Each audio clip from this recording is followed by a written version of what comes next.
Hello, everyone, and welcome to this Google Digital Garage session on Find Your Career Goals.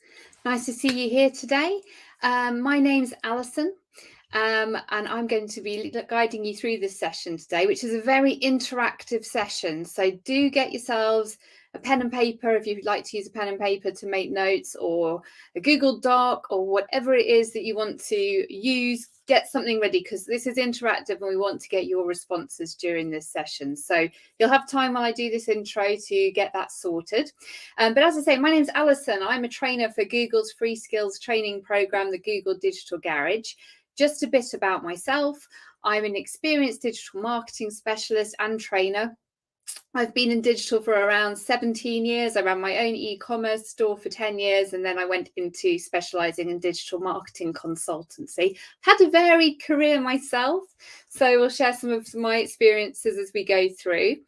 I'm not alone today. I'd like to introduce our moderator, Annie. Annie's also a Google Digital Garage coach, and Annie's going to be interacting with you and answering some of your questions via the instant chat to the right there. And you can identify Annie by there's a little blue spanner next to their name. So that identifies Annie as our moderator. Do say hello to Annie. Let Annie know where you're joining us from today.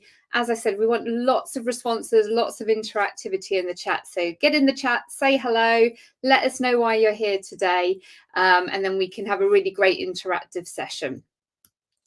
Just before we get started, though, I want to call out a few things to help you today. Firstly, if you're having any trouble viewing the webinar right now or you can't hear, please try refreshing your page. Switching it off and back on again often does the trick. Obviously, we want you to join in the instant chat, so you will need a YouTube account, and you can set one up very easily by clicking in the box on the right there.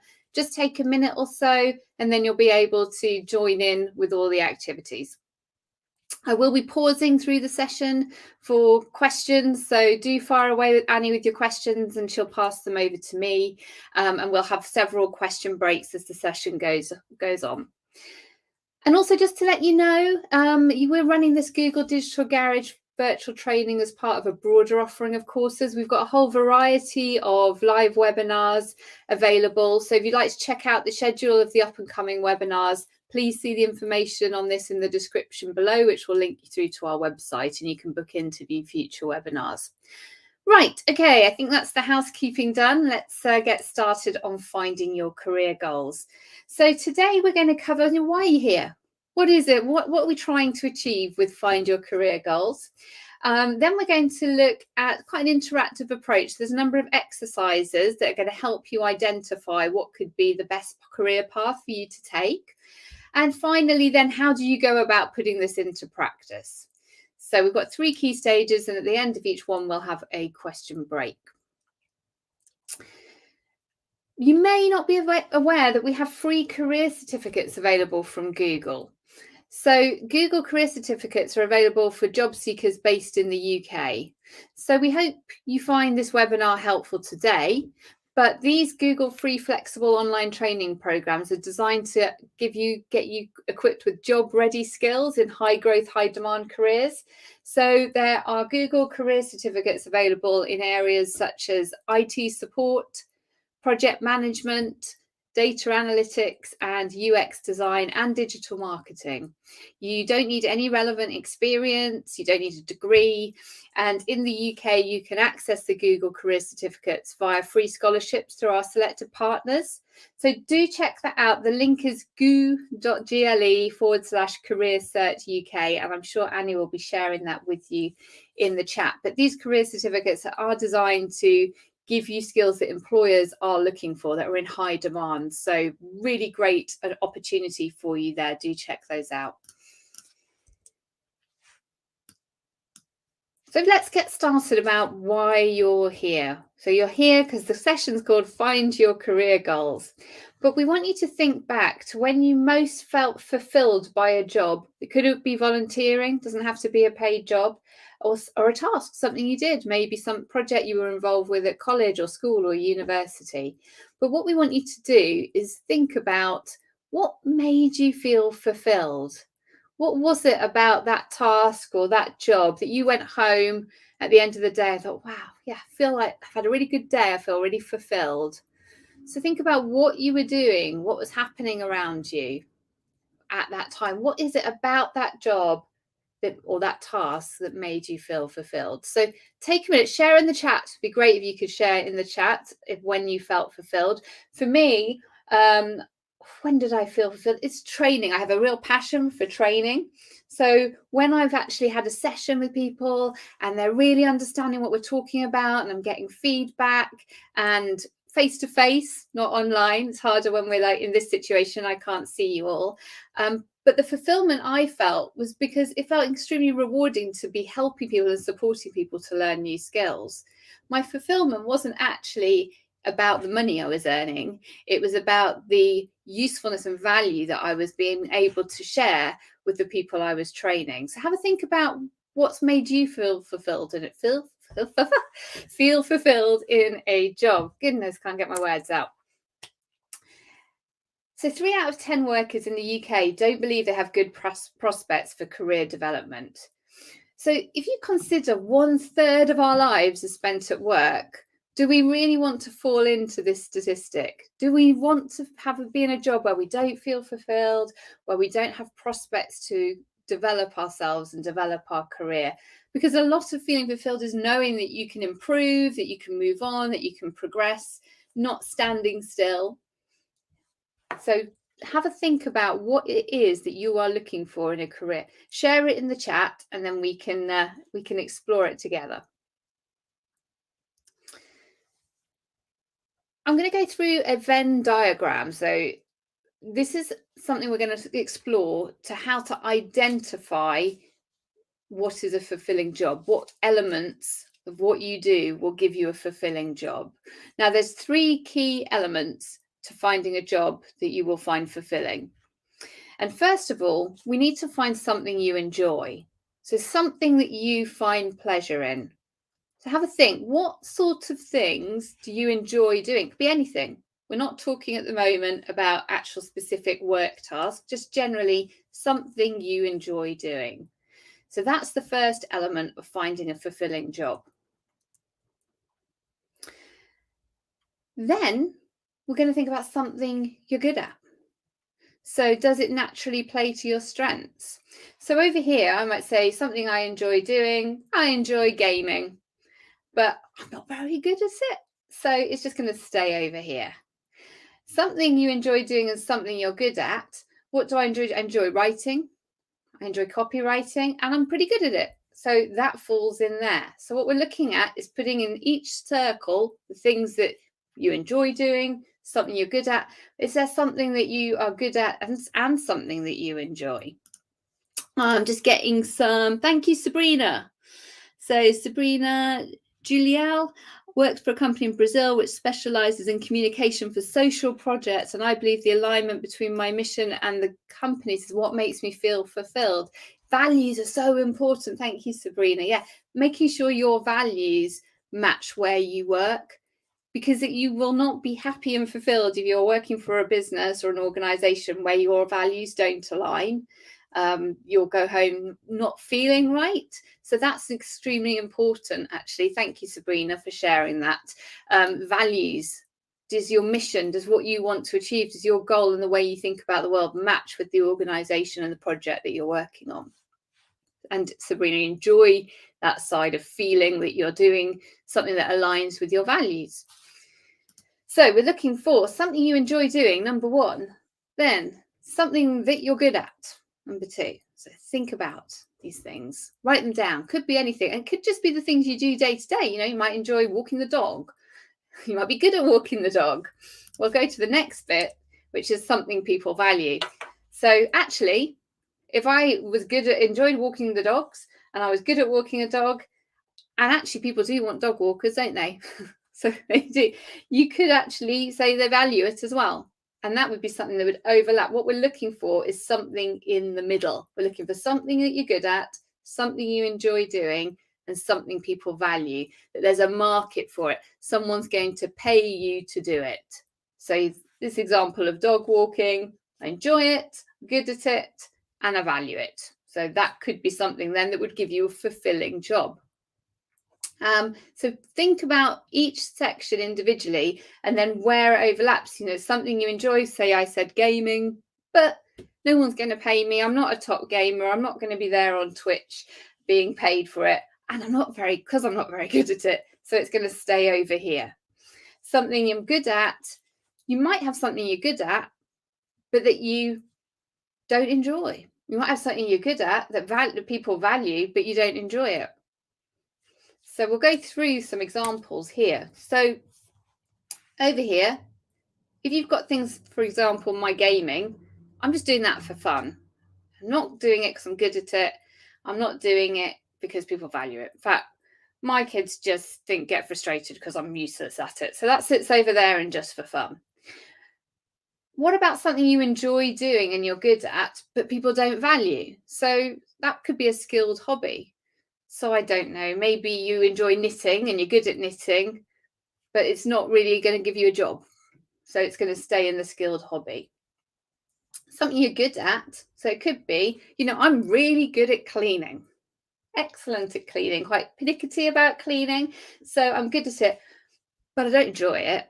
So that sticks over here. And I don't want a job. It could be valued.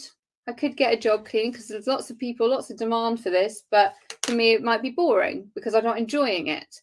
So if you get a job with something you're good at and it's valued, but you don't enjoy it, you're going to end up unfulfilled because it could be boring for you. There might be things that people value that you're not good at, that you're not enjoying, and they're going to fall down here. That's not for you. It's not for you. Very little people's motivations around their work is actually the money. We need the money to survive. We need a salary. We like to have the means to be able to do things and look after ourselves, of course. But usually getting fulfillment for a job isn't just about the salary, isn't just about the wage. You might have something that you enjoy doing that you're not very good at. You're not very good at, but it's valued. So you might be at a low skill level of the job.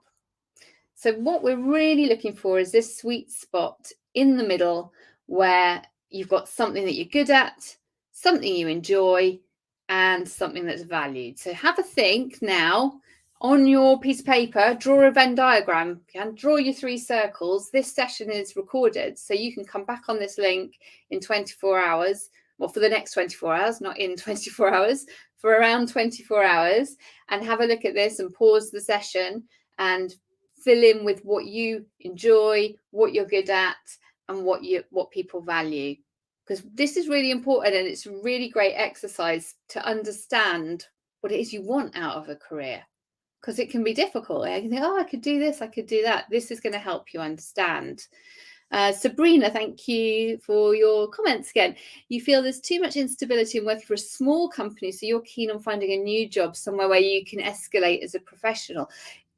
Absolutely, and we'll come to that. Finding businesses and organizations that give you the opportunity to develop your skills, to develop your career, to be promoted.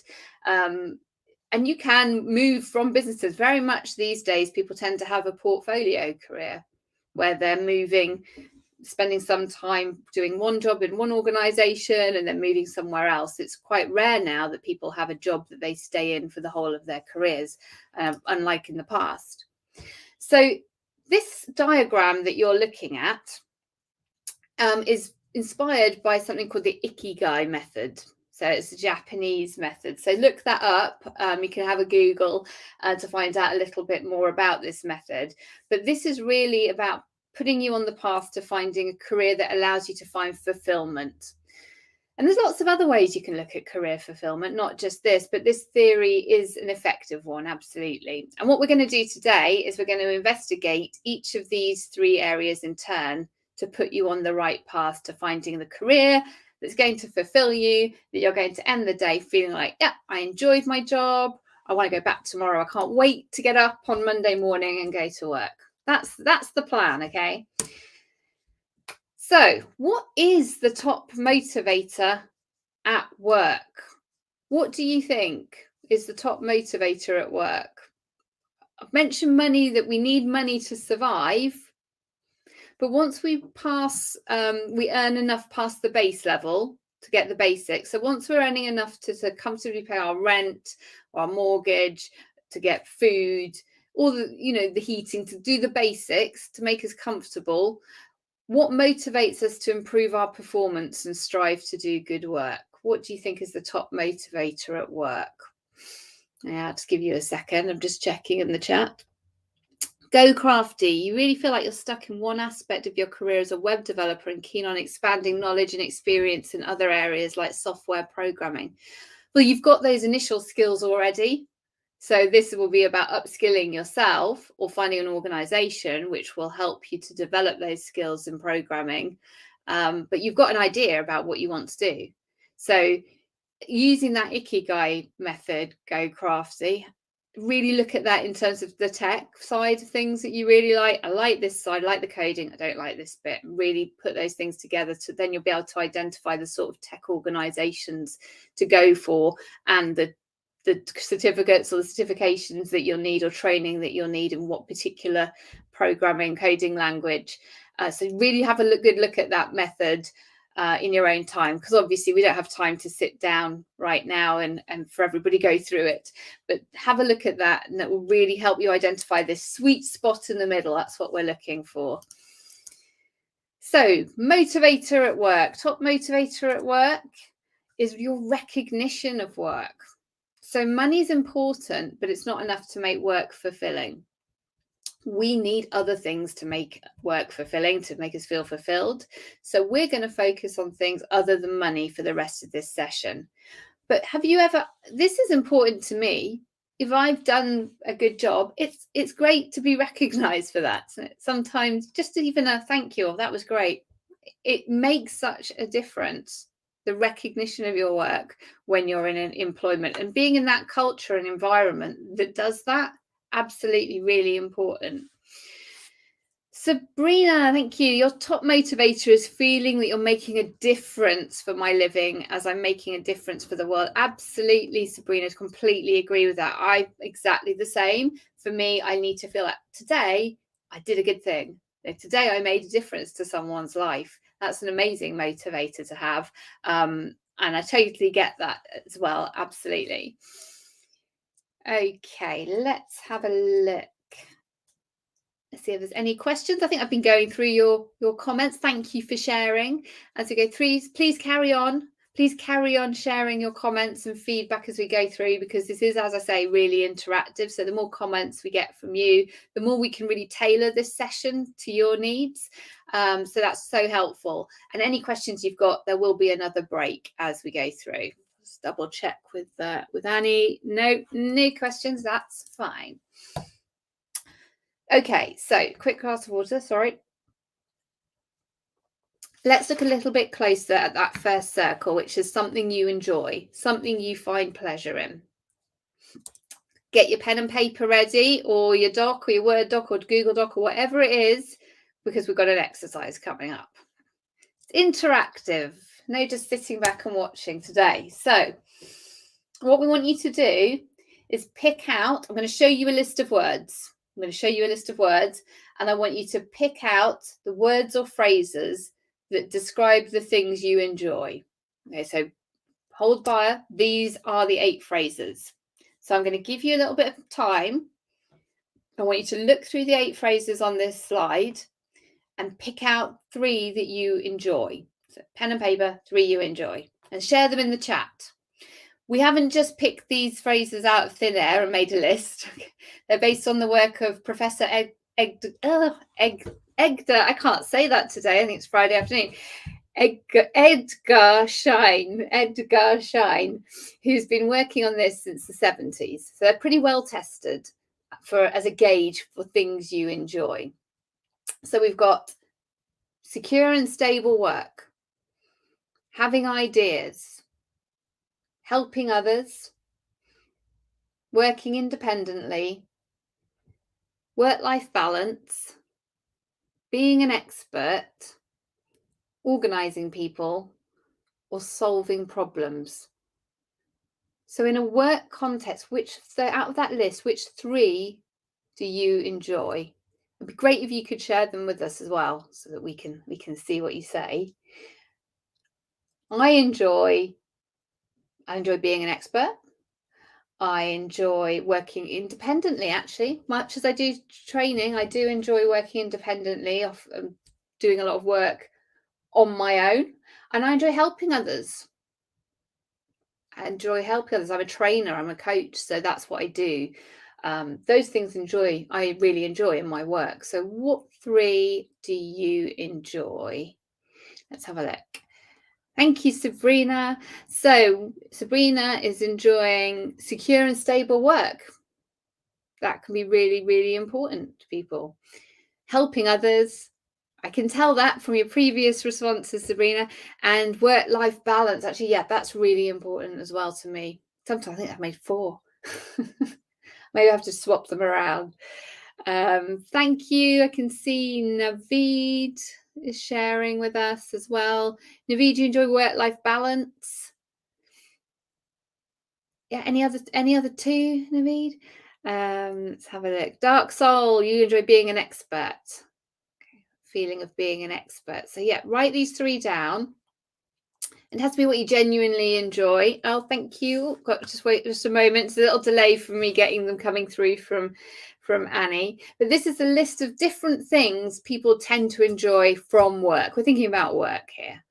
So go craft, let's see, having ideas, helping others, and I've got having ideas and having ideas and helping others.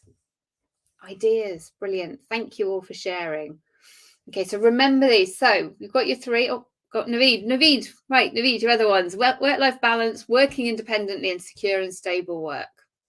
Okay, so make a note of those 3. Oh, we've got Pranay, thank you. Having ideas, work-life balance, being an expert. Brilliant. Thank you so much for sharing. Okay, so, they're all coming in now. I'll just give Annie a moment to share. So, you've got 3. You've ranked them. You've looked at those words. Rank your top 3. Rank your top 3 in order of preference. What are your top 3? So you've picked out the ones that you enjoy. What are your top 3? And you're sharing your top 3. You could have 4 choices, Alexandra. I probably have 4. But it's about ranking them. What's most important to you? What's most important to you? Thank you. Let's see. What else have we got? Alexandra's got loads up. Having ideas, I can see. Zara, working independently, having ideas and being an expert. Thank you. You start identifying those things that actually are most important to you in terms of enjoyment in a job. So we've got these phrases back. So you're going to you've written your top 3 down. It's about ranking them. So this could be my order of preference. Having secure and stable work could come at the top. Having ideas and then helping others.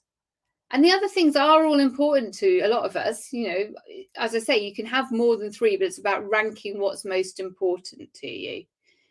Just see if there's any other ones. I think I've got you all. I think I've mentioned all of the ideas coming in, all of the 3.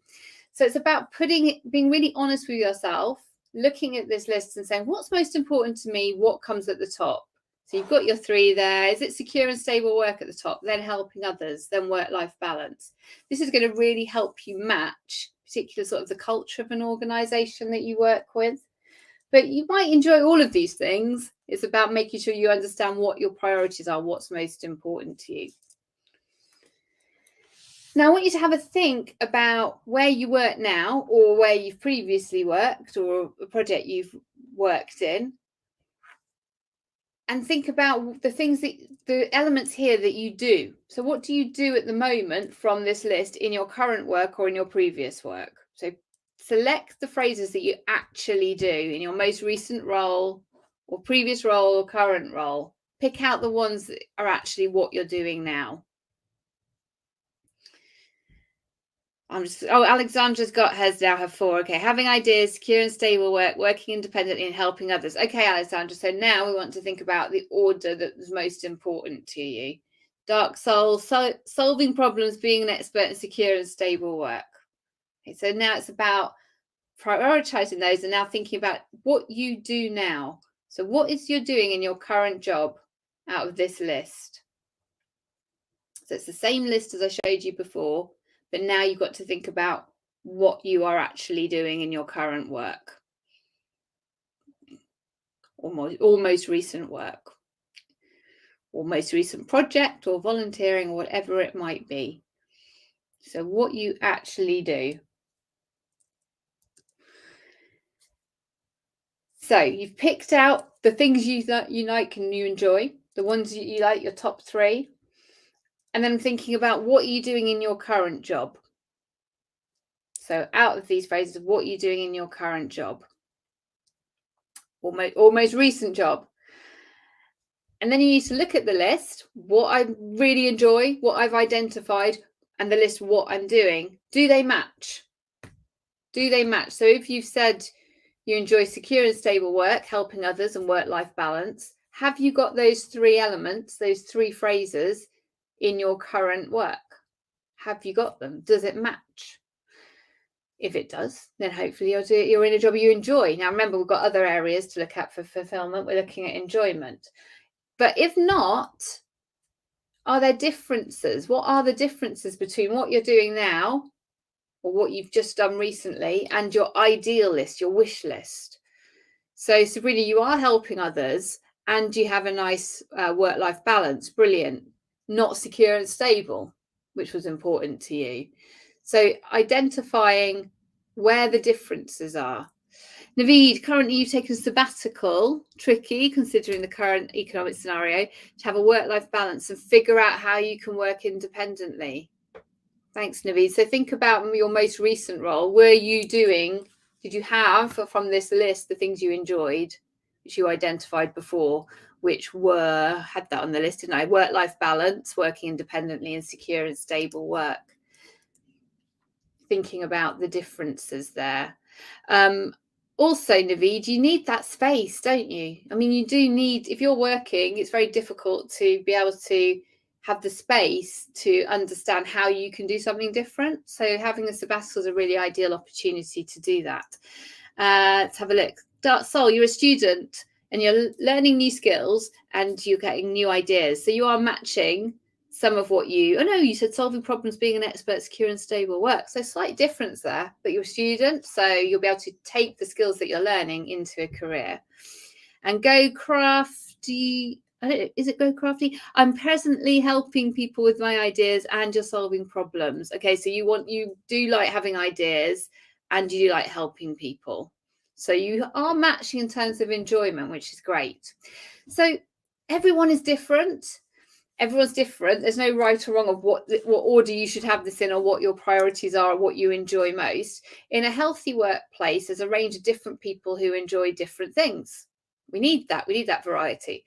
So it's really important for you to think honestly and actively about what you really enjoy at work. The more you do, the more deliberately you can seek out those things and prioritize those things over other activities. And if there's wide differences between your list, between what you do now most recently and what you really enjoy doing, it's a great way to start focusing on the sort of jobs that you might be happier in. We're talking about enjoyment here, the first circle of the Venn diagram.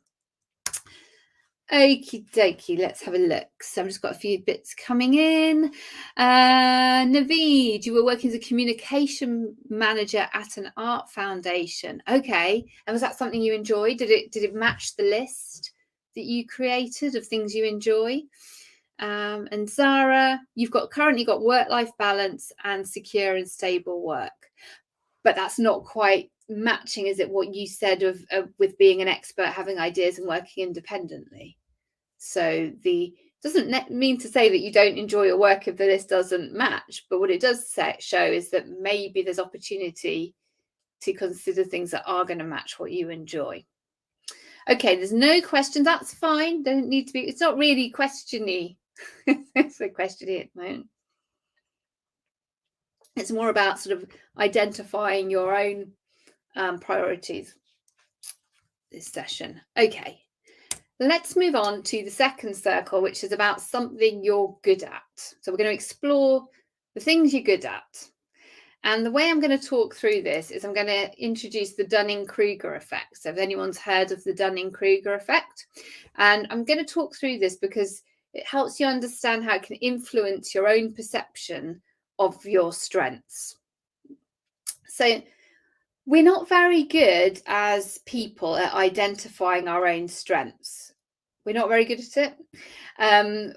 Often our own strengths are not reflected in our actual abilities. So you might think as you get better at something, as you learn more about something, that your feelings about how well you can do it will increase at the same rate. And that's not the case.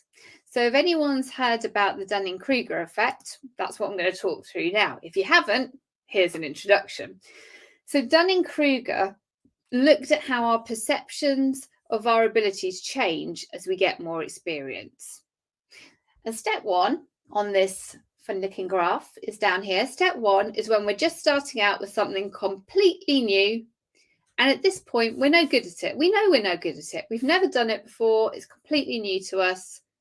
We're not very good at it. So it could be, I don't know, you've just opened an Excel spreadsheet for the very first time. You have no idea what you're doing. It's just a blank spreadsheet. No idea what you're doing. So you're down here. You haven't got any competence in using the spreadsheet and you haven't got any confidence because you don't know anything about it. So step one, something completely new. So imagine now, and the singing, by the way, we could say the same about karaoke. So you could say, I'm going to go and, just to explain the singing pictures, I'm going to go and do karaoke at the pub for the first time in my life. Never done it before, got no ability. I really don't. I really can't sing in truth. But I'm going to go and I'm going to do karaoke. I've got no confidence and I've got no competence. Now, up here is when we've done something, a little bit of something. Okay, so this could be, if I go to my spreadsheet, it could be that, oh, I've learned how to do a simple formula. I've learned how to add up some cells. I've learned a little bit. In terms of karaoke, it could be that I've gone to the pub, I've belted out my karaoke song. What was it? Total Eclipse of the Heart. That's what I would do. I've belted it out. I was pretty good. Everybody clapped. It was amazing. I felt really good. My confidence is up there because I've done it. Same with this spreadsheet. You've done a little bit, like, oh, I'm actually quite good at this. We think we're fantastic because we can do, sing one song or do one simple formula on a spreadsheet. So our confidence goes right up and we feel really good about ourselves. Our competence, how good we are at it, is still sort of down here. We're not that good at it in reality. We've got the confidence, but we're not that good. In reality, we don't know enough yet to know how much more there is to learn. At this stage, we don't realize how much we don't know.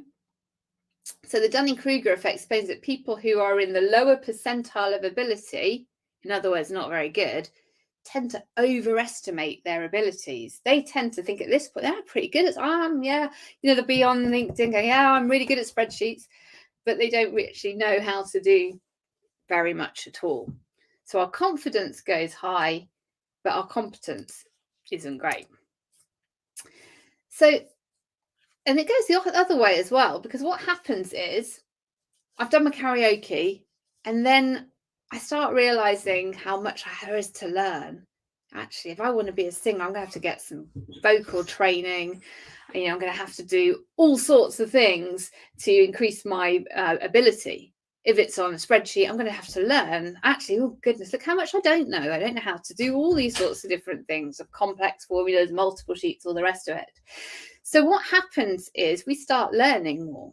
So we do more training, we do more upskilling. And as we do our training and upskill, our confidence falls. And this is the point where people who are actually quite good at something often underestimate their abilities. And I'm not talking about false modesty here. This is people who are pretty good at something, but the confidence is low. Oh, I'm not actually that good, because they're still thinking, I've still got lots to learn. There's so much I don't know. I'm not the best at that. Actually, the competence is pretty high, but confidence is low. And this is when we underestimate our abilities. So maybe this is because now you know how good other people can be and how far there is for you to go. So what happens? So it's a funny thing, isn't it? We start with something, we feel really good, and then we go, oh my goodness, but I don't know that, and I don't know this, and that person's better at it than me. So our confidence goes lower, but when our competence is higher. But there is a final stage to the Dunning-Kruger effect, and this is when we go back up in confidence because we have attained an expert level of skill. And at this point, we're much more likely to be correctly identifying our abilities and evaluating how good it is at something. What this means, all of this that I'm talking through, is that to truly understand our strengths, we need to look outside of ourselves. We're not very good at really identifying our strengths. But at this point, you see here, this is me in the pub, singing my heart. Not in the pub anymore, actually, I'm an expert.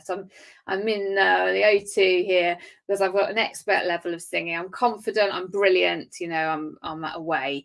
Or it's a spreadsheet. I know very competently how to manage multiple complex spreadsheets and formulas. I'm an expert. My confidence has gone up. My competence has gone up. So we're aiming to reach this stage. But even when we're here, we know quite a bit. And this is when we underestimate our ability. So why am I talking about this? This is because we have another practical exercise to help you identify your strengths. So I want you to think of 3 people who know you really well. Okay, it could be a friend, it could be a neighbour, it could be someone at work. I want you to think about 3 people.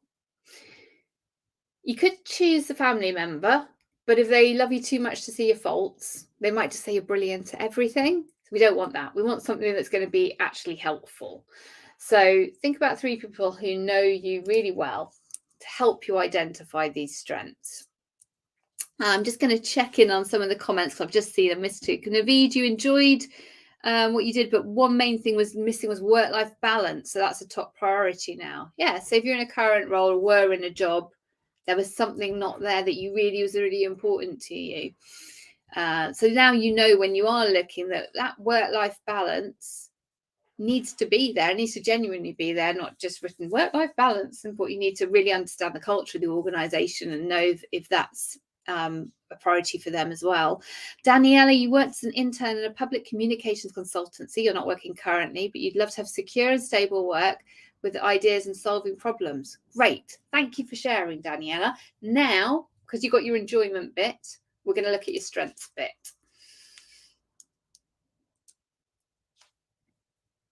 So I want you to imagine you're speaking to one of those trusted people who know you well.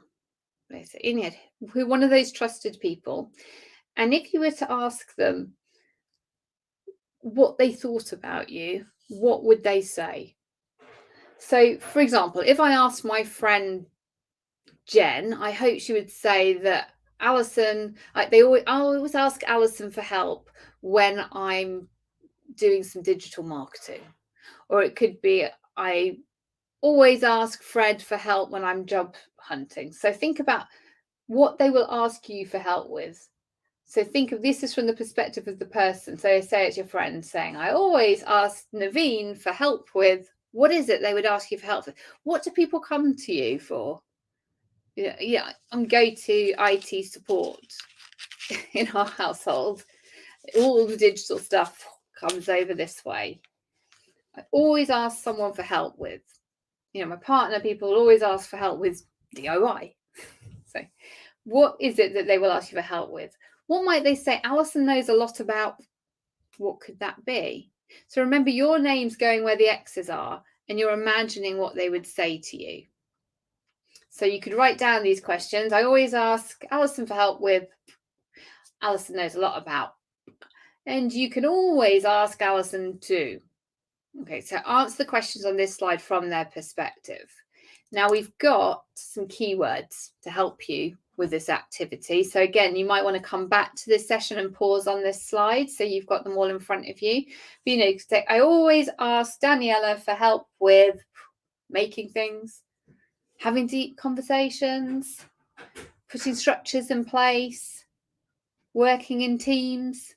These are suggestions of skills people have that they might not even recognize as being skills.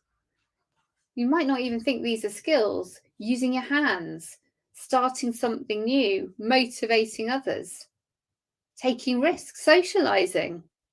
These are all strengths and skills that you might not actually think of as being strengths and skills that are relevant to work.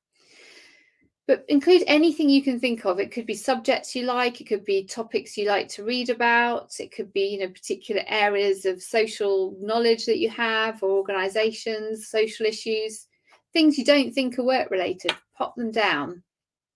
Now, even better is after this session, if you could find those trusted people and ask them what they would say. So it'd be interesting to see how different the answers you get are from the ones you thought of. So I'll just leave that up for a little bit, but these are just some suggestions. Obviously, you need to put whatever is relevant to you. But even if you text afterwards, give them a text and say, what would you say about me for these things? Because it's much better to get an idea from people who know us well. They're better at identifying and recognizing and observing our strengths and skills than we can be, because we often think, oh, I'm not that good at it. Oh, I won't put that down. So have a think. I always ask for help with. Alison knows a lot about. You can always ask Alison too. Really useful now. So we're looking at strengths. We're looking at the things that you're good at. Before we were looking at the things that you enjoy. Now we're looking at the things that you are good at. So I'll just give you a moment on that slide.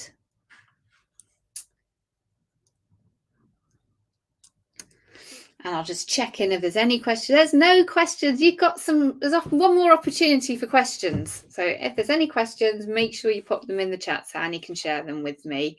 Naveed, you will choose family, as they keep telling me you need to do more about your art practice. So they're saying, Naveed, you're so good at art. So you need to do more art. But there can often obstacles that can stop us from doing these things, aren't there? Life can get in the way. There's lots of things I'm good at and I enjoy, but unfortunately they're not valued. We're thinking of that Venn diagram, so they kind of go in the back burner. But it is important. A lot of you have said work-life balance is important. It's important we still try and make time, isn't it, for these things, to get the work-life balance. If we're not doing the things we enjoy outside of work as well. So David, you're going to choose family. Could be family you choose to ask, could be a friend, could be a colleague, could be someone who knows you pretty well. I mean, I wouldn't ask my mum. She'd just say, oh, you're really good at everything. It's not helpful, is it? So really useful exercise. Can make you feel quite vulnerable, but you will, if you choose trusted people, they will give you an honest answer that can be really helpful. Okay. Let's go to the final circle, which is something people value. So this is the final element in that Venn diagram, in that Ikigai method. Something that there's a market for, someone somewhere will be happy to pay for. Naveed, can you explain the last slide a bit more? Was that this one? This is the list of ideas, list of suggestions that you might identify as strengths. So you might identify yourself as, I don't know, you could always ask Naveed for help with, you said art, didn't you? Yeah. Learning how to use watercolors or learning how to use graphic design packages. So this is just an idea of the skills and strengths that you could identify in yourself or other people might identify in you. So what I'm trying to do here is I'm putting myself in the shoes of, say, my friend. I'm going to pretend I'm my friend. I'm going to say, and my friend's going to say, well, I always ask Alison for help with coaching. She's saying that I'm good at coaching. So what we're saying is put yourself in the shoes of someone who knows you well and see what they would say about you. What strengths about you would they identify? Better still, you don't have to give them this list. Just ask someone trusted after this session, hey John, your brother, what would you say that I'm good at? What would you say I know a lot about? What would you say you always ask me about? What would you come to me for advice about? And they will reply, I come to you for advice about XYZ, and this helps you identify what you're good at. So before I move on to the valued circle, Sarah, I have got a question. You want to change your career into digital marketing. You're learning now, but feeling overwhelmed as you're very new to it, but loving it. I get that completely, Zara, because digital marketing, which is my sector, you can't possibly know everything. So you're always going to feel I've got stuff to learn because of the nature of the industry where it's all very fast moving and tech is changing all the time. So focus one step at a time. Something that's really good, I don't know if you've done it already, is the Google Foundation Fundamentals of Digital Marketing certificate. And that's accredited by the Open University. And that will introduce you to all the core areas of digital marketing. Plus you'll get a certification at the end, which is always a bonus. But it's going to give you a really good overview. And what I would suggest is get that overview, get that foundational knowledge, and then see which areas that you really enjoy. You know, do you enjoy advertising? Do you enjoy search engine optimization? Do you enjoy social media? And then niche a bit, you can focus more on a particular area, because it's completely impossible to be able to know the whole world of digital marketing. Or go into a digital marketing job, which I do in my other work, working with clients, where I'm doing a bit of everything for them. So I'm doing a bit of CRM, a bit of search engine optimization, a bit of social media, just keeping my hands in actually doing. It is an overwhelming industry. It's important just to focus in on what you actually enjoy. Going back to that enjoyment, what you're good at and what people value. But there is a lot of demand for digital marketing skills out there, definitely. So, which brings us to something that people value. So we're going to have a look at a couple of examples of case studies. These are people who followed their passions and found fulfilling work. So first of all, we've got Abigail. Abby worked in technology at a large entertainment business, and Abby used to make cakes and bring them in for her colleagues. And her cakes were so good that she decided to start her own business, Abby's Pantry, and started it in London and moved to Edinburgh. So this is a classic story of someone knowing they enjoy doing something. So Abby enjoyed baking cakes, and then finding that you're good at it, because you made these cakes, brought them into work, and everyone's like, these are amazing, getting great feedback from colleagues at work, and then turning it from a skilled hobby, because it was something she enjoyed, something she was good at, so a skilled hobby, turned it into making a living out of it, but found that people would be willing to pay for her cakes. So Abby's Pantry started in London, now moved to Edinburgh, and she started digital training with Google to help find new customers and make her business more visible. We've then got Claire and Rachel's story. So Claire and Rachel are friends who joined forces to set up the website How Do I Do? So Claire was a barrister, Rachel was a sonographer, someone who does ultrasound type scans. And after going on a starting your own business course, they set up this directory to help people of all sexual orientations find wedding suppliers and wedding planners. And they also attended some Google Digital Garage one-to-one sessions, as well as using some of our webinars, such as writing for social media. So we've got other digital marketing webinars in which Kisara actually check those out. We've got social media strategy, digital marketing strategy, writing for social media, all really good intros to digital marketing skills. And then Shaquille. So Shaquille took what he was good at, which was HR, and he enjoyed working independently. A few of you said working independently. So Shaquille was made redundant by his employer, and that was a major turning point in his career.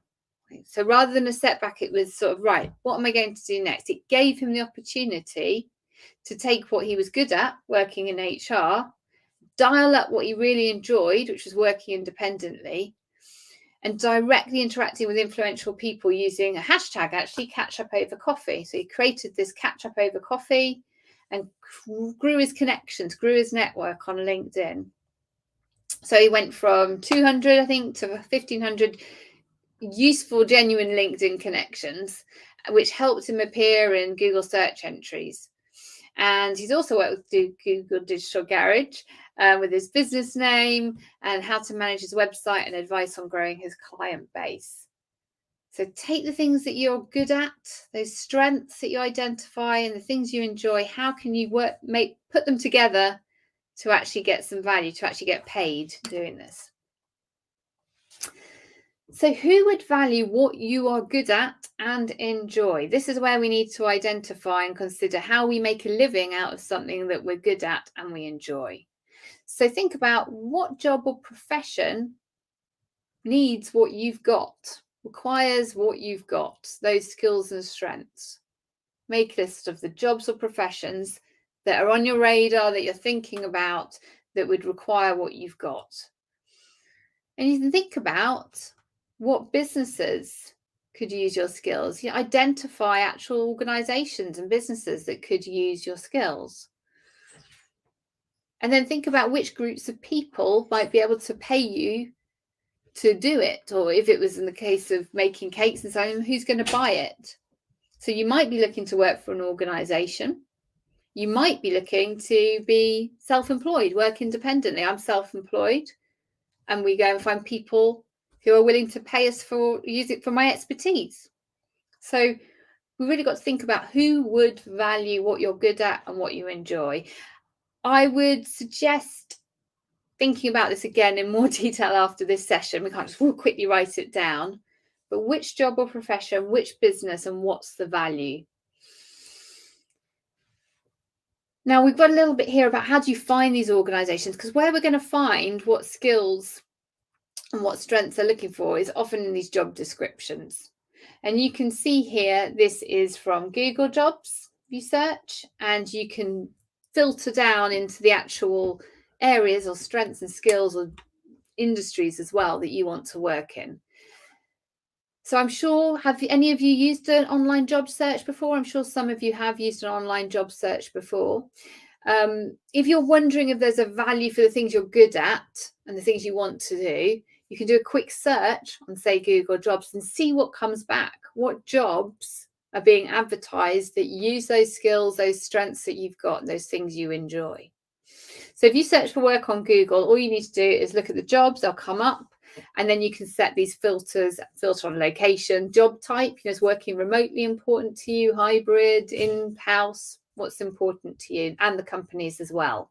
And if we know what the companies are that are advertising, we can take a look at their website, look at their mission statement, look at their values, get a feel for their culture. Because culture is really important. Was it Sabrina you mentioned at the start about feeling your values matched where you work?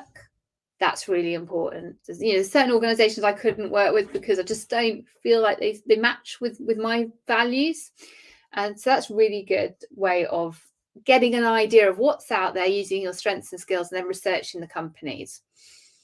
You can also look for job opportunities on LinkedIn as well.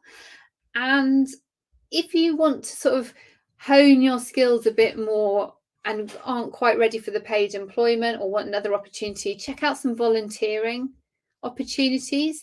Charity Jobs is a really good website for looking for volunteering opportunities in your local area, and it can be a really good way of building skills. Say you're starting on a new career, say digital marketing, Zara, you can get lots of volunteer opportunities to help charities with social media, with doing their website, all of that sort of thing. So that could be a really good way of building a portfolio and building a bit of confidence and experience before applying for the job.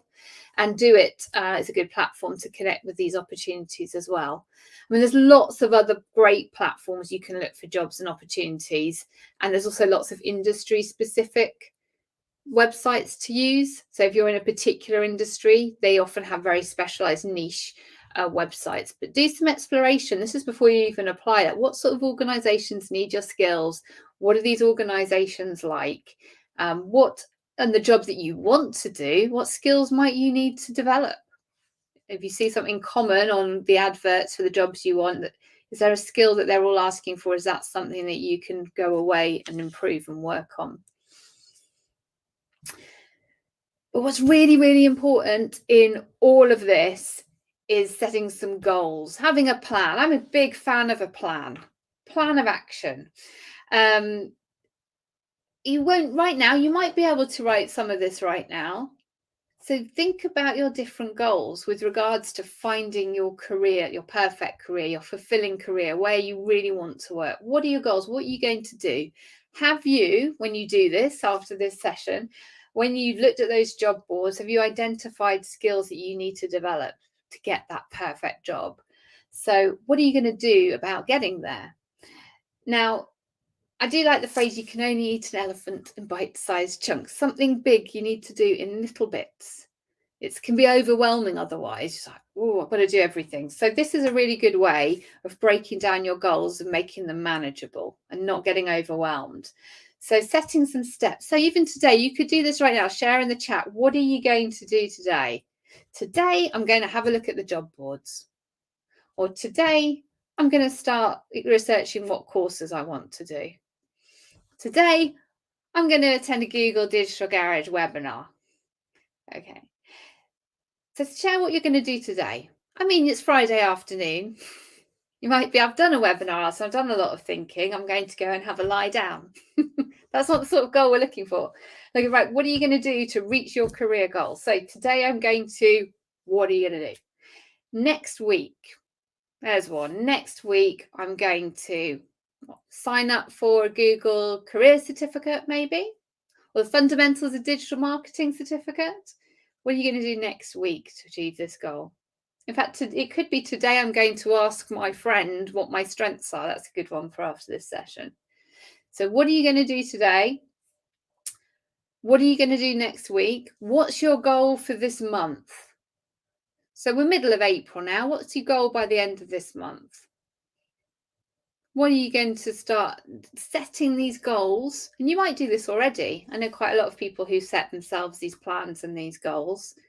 But if you can focus this specifically on your career and on your job and what you want to achieve, that can help you to actually do it. You know, if you write something down or tell someone you're going to do something, you're more likely to do it than just think in your head, oh yeah, I must do that.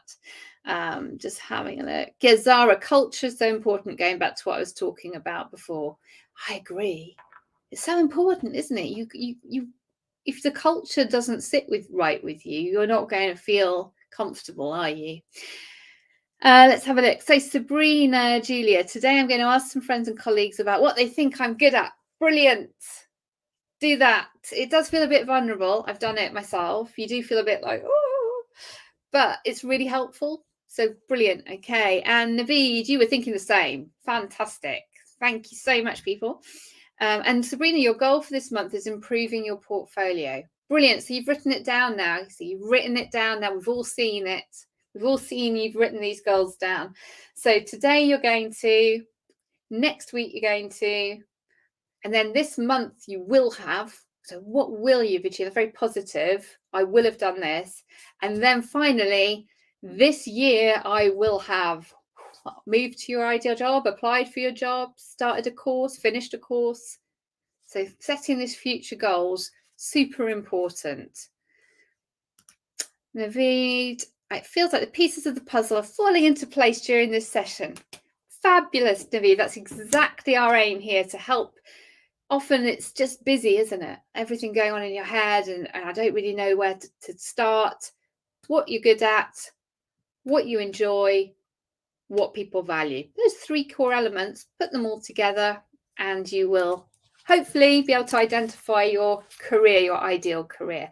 So we've talked a bit already actually about what are your next steps. So I'm just going to bring you right back to where I was at the start to talk about the free career certificates available from Google. So do check these out if you're in the UK. If you're looking to improve your job ready skill set, and I know a few of you have already said you are, you can sign up for these career certificate courses. You do them in your own time. So you work at your own pace, wherever you are, in your own time, and they will help you stand out to future employers. And there is, sure, I'm adding to that list, there's a digital marketing one as well. I may be wrong. I'm sure there is now, but there is definitely IT support, project management, data analytics, and UX design. So if any of those areas are of interest to you, do go and check them out. It's at goo.gle/career cert. So check those out. I'm just going to have a quick look at the chat again. So Naveed, you've shared your goal. Sorry, I missed that before. Your goal this month is to finish your fundamentals of digital marketing on the Google Garage. You've done 36%. Brilliant. Brilliant goal. And you will get that certificate at the end. That's a really good certification to do. Thank you for sharing that, Naveed. Well, it brings us to the end. We've got a minute or two left. So if you've got any final questions or comments, pop them in the chat. Zara, your goal is to find out which area of digital marketing you want to pursue further. Brilliant. So yeah, if you haven't already, Fundamentals of Digital Marketing Certificate, really good start. And then, I really like SEO. I really like PPC. I really like social media. Brilliant. Then you've got your goal. Then you can do the next step, which is, right, I'm going to do some more training on that. I'm going to focus in on that. Fabulous, Sarah. Thank you. Thank you all so much for all your comments and questions. You see, this session is really interactive and it makes such a difference to us if you do join in. So thank you so much. I am going to wrap up here as I'm out of time, but I do hope you found that a useful exercise in sort of trying to identify your career goals. As I mentioned at the beginning of the session, if you're interested in more training from Google Digital Garage, there are a few ways you can continue your learning. We've got all these other webinars going on in different subjects. So digital marketing, advertising, getting your business visible on Google. We've got CVs and cover letters, which is a good one to go to after this. So do check out the schedule of webinars in the information in the description below. If you want to carry on learning in your own time online, check out the Google Digital Garage website.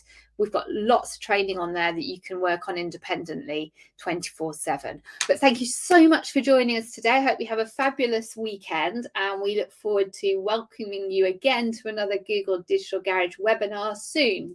Take care, everybody.